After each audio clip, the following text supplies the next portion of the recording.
करता हूँ।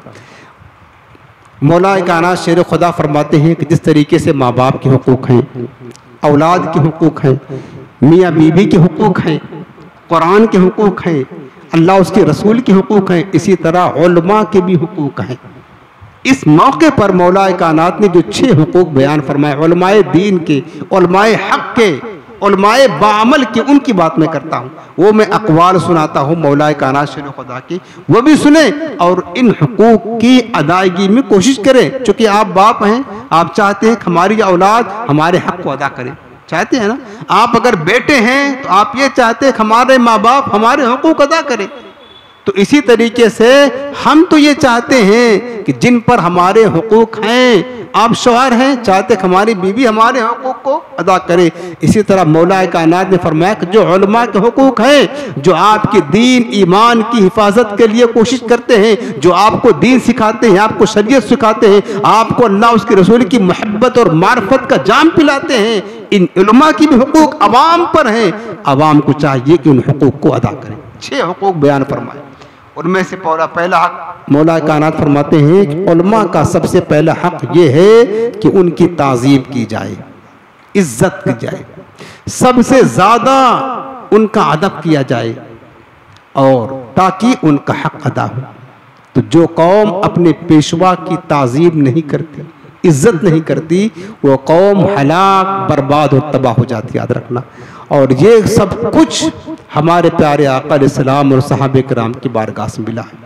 जब हमारे दिल में किसी की इज्जत होगी, किसी की ताज़ीम होगी, तब तो हम उसकी बात मानेंगे, तब तो हम उसके साथ बैठेंगे, तब तो हम उसकी कुछ न कुछ सुनेंगे और अमल करेंगे।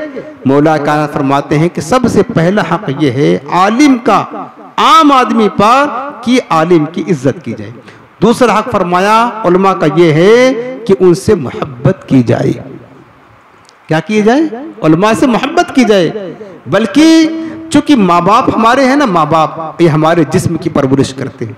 आपको पता होगा कि एक उस्ताद होता है, एक माँ बाप होते हैं। सब जानते हैं कि उस्ताद का हक माँ बाप से कहीं ज्यादा है, ठीक है ना। क्यों?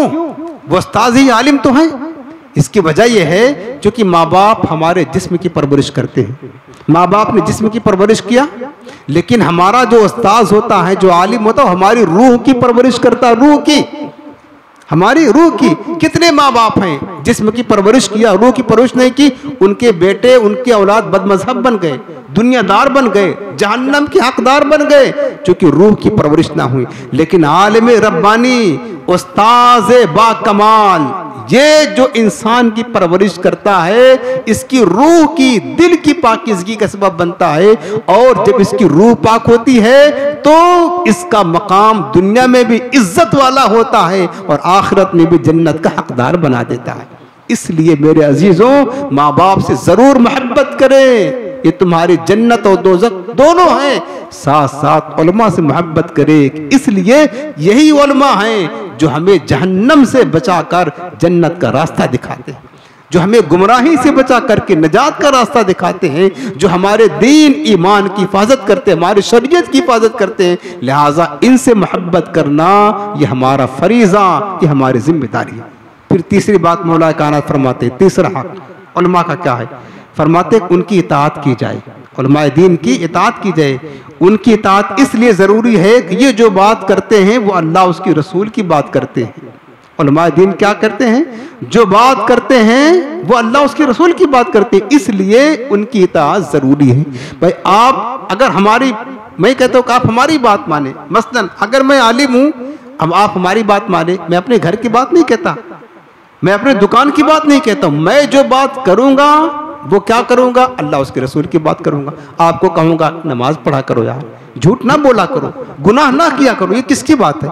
हमारी बात है, अल्लाह के रसूल की बात है। जाहिर सी बात है, उलमा जो बात करते हैं वो अल्लाह के रसूल की बात करते हैं, अल्लाह के और उसके रसूल की बात करते हैं। लिहाजा इनकी बात मानना दर हकीकत इनडायरेक्ट अल्लाह उसके रसूल की बात मानना। इसलिए कुरान ने फरमाया, या अय्युहल्लज़ीना आमनू अतीउल्लाह व अतीउर रसूला व उलिल अम्र मिनकुम। रब ने फरमाया है, ऐ ईमान वालो, अल्लाह की इताअत करो, अल्लाह के रसूल की इताअत करो, और जो तुम में अम्र वाले हैं, हुक्म वाले हैं, इनकी इताअत करो। अम्र वाले कौन है? मुफस्सिरीन फरमाते इससे मुराद उलमाए दीन है। उलमाए हक है, इनकी इताअत करोगे तो तुम्हारे लिए भलाई होगी, तुम्हारे लिए खैर होगी, तुम्हारे लिए जन्नत में जाने का रास्ता आसान होगा।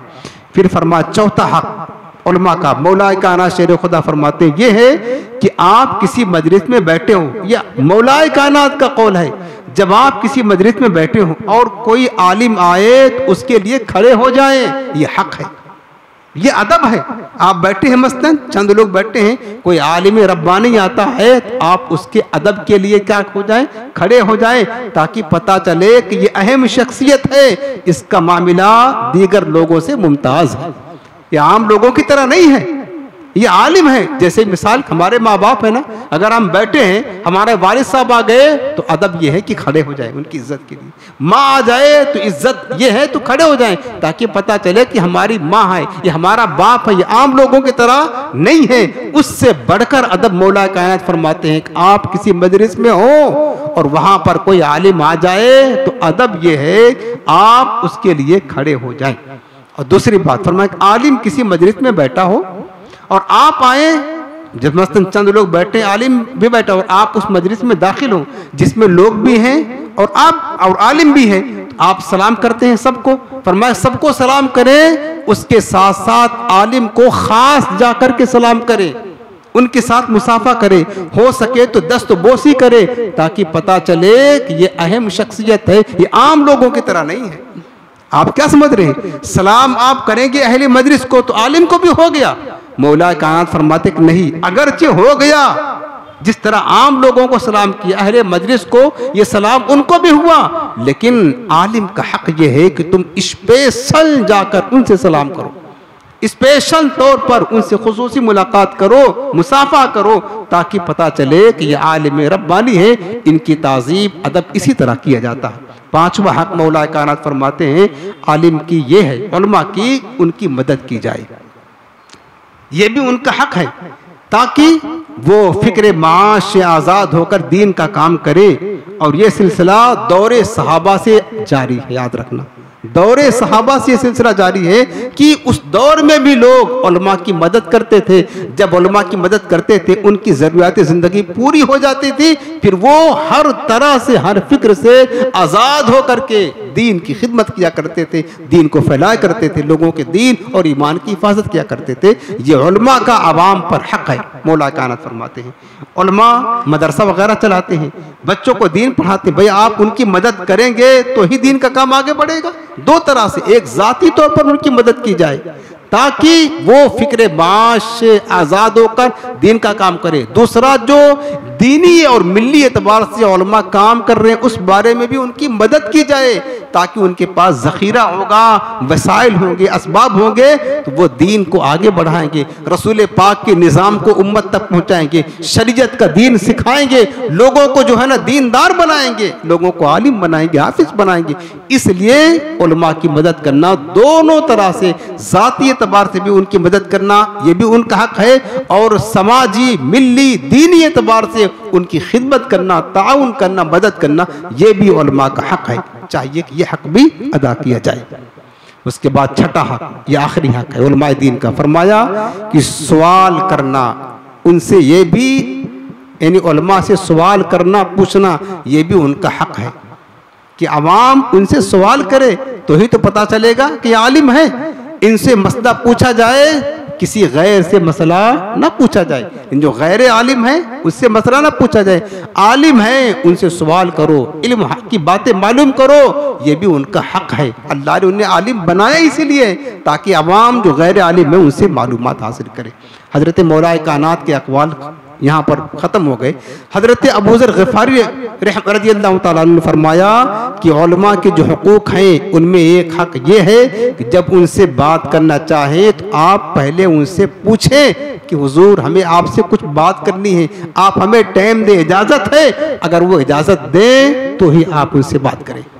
अबू ज़र ग़िफ़ारी रज़ियल्लाहु ताला अन्हु फरमाते कि आप अगर किसी भी आलिम से बात करना चाहें, आपको कुछ ज़रूरत हो, पहले आप टाइम लें, उनसे पूछें हमको ये मसला पूछना है, हमें आपसे कुछ बात करनी, आप हमें वक्त बता दें, इजाज़त दे दें, अगर वो इजाज़त दे तो ही आप उनसे कुछ बात करें।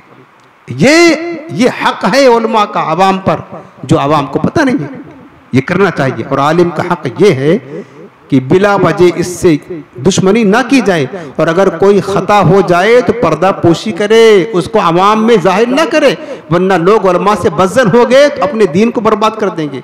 जाहिर सी बात है, जब लोग उलमा से बज़्ज़न हो जाएंगे, आलिम कोई फरिश्ता नहीं होता, मासूम नहीं होता, मासूम सिर्फ अंबिया और फरिश्ते हैं। खता हो सकती है, अगर खता हो जाए आप इस्लाह करने की कोशिश करें, पर्दा पोशी करें, क्योंकि आप अगर उसके ऐब को उछालेंगे, लोगों को पता चलेगा कि इस आलिम के अंदर ये खराबी है, फिर लोग क्या करेंगे, उससे दूर हो जाएंगे। जब उससे दूर होंगे तो नुकसान किसका होगा?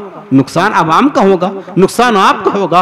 आप आलिम से फायदा हासिल ना करेंगे तो फिर आप अपने दीन और ईमान की हिफाजत कैसे करेंगे?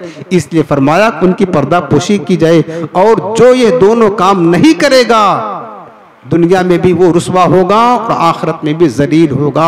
इमाम राजी रहमतुल्लाह अलैह ने लिखा कि जिसने आलिम के हक को हल्का जाना, उसने अपने दीन को बर्बाद कर दिया। इसलिए कभी भी आलिम के हक को हल्का मत जाने।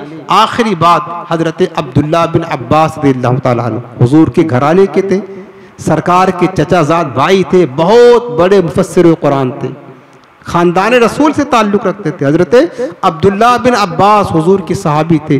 जानते उन्होंने उलमा का हक कैसे बताया, उलमा का अदब कैसे बताया है, करके दिखाया है। हजरत अब्दुल्ला बिन अब्बास के जो उस्ताद थे हजरत मुआज़ बिन जबल थे, बहुत बड़े आलिम थे। मुआज़ बिन जबल रज़ियल्लाहु अन्हु सहाबी रसूल थे। हजरत अब्दुल्ला बिन अब्बास उनके पास जाकर इल्म पढ़ते थे।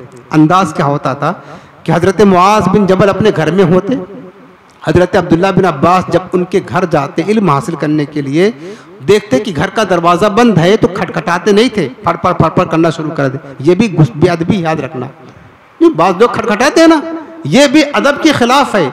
हजरत अब्दुल्ला बिन अब्बास जब अपने उस्ताज़ मोहतरम हजरत मुआज़ बिन जबल की खिदमत में इल्म लेने जाते, दरवाज़ा बंद होता तो खटखटाते नहीं, आवाज़ नहीं देते, बल्कि आपकी चौखट पर चादर बिछा करके लेट जाते।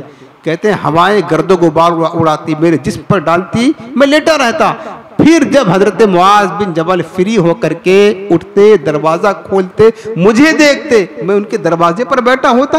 वो कहते इब्ने अब्बास तुम आए, खबर नहीं दी हमें और यहीं बैठे रहे, गर्दो गुबार तुम्हारे चेहरे पर, तुम्हारे सर पर अट गए हैं, तुमने खबर क्यों न दिया? फरमाते हुजूर अदब यही है, हमको आका करीम ने सिखाया है कि किसी आलिम के पास जाए तो इस तरीके से हम उसके एहतराम करें, उसकी इज्जत करें, उसका अदब करें। और यही अब्दुल्ला बिन अब्बास रज़ियल्लाहु ताला अन्हु है। जब आपके उस्ताद हज़रत मुआज़ बिन जबल घोड़े पर सवार होकर के जाते, हज़रत अब्दुल्ला बिन अब्बास घोड़े की लगान पकड़ करके साथ साथ चला करते थे। कहा हमको अल्लाह के रसूल ने यही तालीम दी है कि हम अपने उस्ताद का, अपने आलिम का इस तरीके से एहतराम और इज्जत किया करें।